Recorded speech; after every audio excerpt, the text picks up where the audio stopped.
ఈరోజు నేను ఈ అందమైన రంగోలి వేస్తూనే ఒక రాజు కథ చెప్తాను. ఈ కథ చివర్లో రాజు చేసిన పని వింటే మీరు కూడా ఆశ్చర్యపోతారు. హలో, హాయ్ అండి. నేను మీ స్నేహ, ఈజీ రంగోలి స్నేహ ఛానల్. కొత్తగా నా ఛానల్ చూస్తున్న వాళ్ళైతే లైక్ చేసి సబ్స్క్రైబ్ చేసుకోవడం మాత్రం మర్చిపోవద్దండి. ఈ కథ రంగోలి వేస్తూ చివరి వరకు చూడండి ఫ్రెండ్స్. చాలా ఇంట్రెస్టింగ్గా ఉంటుంది స్టోరీ. విన్నా కొద్దీ వినాలనిపించేలా ఉంటుంది.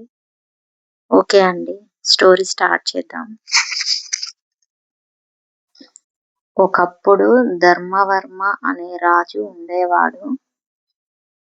ఆయన రాజ్యంలో అందరూ సంతోషంగా ఉండేవారు. ఒకరోజు రాజభవనం ముందు ఒక వృద్ధుడు వచ్చి, మహారాజా, మీ రాజ్యంలో అత్యంత విలువైన వస్తువు నాకు కావాలి అన్నాడు. రాజు వెంటనే బంగారం, వజ్రాలు, ముత్యాలు తీసుకురమ్మని తన భటులకు చెప్పాడు. కానీ వృద్ధుడు నవ్వి, నాకు ఇవి వద్దు అన్నాడు. అరే, విలువైన వస్తువులు వజ్రాలు, ముత్యాలు, బంగారమే కదా, అంతకన్నా విలువైనవి వస్తువులు ఏముంటాయని రాజు ఆశ్చర్యపోయాడు. అయితే నీకు ఏమి కావాలి అని అడిగాడు. వృద్ధుడు చెప్పాడు, మీరు మీ ప్రజలకు చూపే నమ్మకం కావాలి, అదే ఈ రాజ్యంలో అత్యంత విలువైన సంపద అని అన్నాడు. రాజు కొద్దిసేపు ఆలోచించి తర్వాత తన కిరీటాన్ని తీసి వృద్ధుడి ముందు పెట్టి, ప్రజల నమ్మకం లేకపోతే ఈ కిరీటానికి విలువ లేదు అన్నాడు.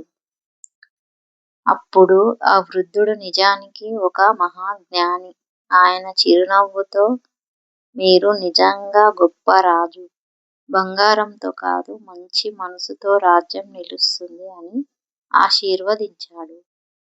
ఈ కథ నీతి, ప్రజల నమ్మకాన్ని గెలుచుకున్నవాడే నిజమైన రాజు. స్టోరీ నచ్చిందా అండి?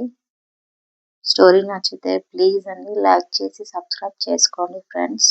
అలాగే రంగోలీ కంటిన్యూ అవుతుంది, చూడండి, చివరి వరకు చూడండి ఫ్రెండ్స్.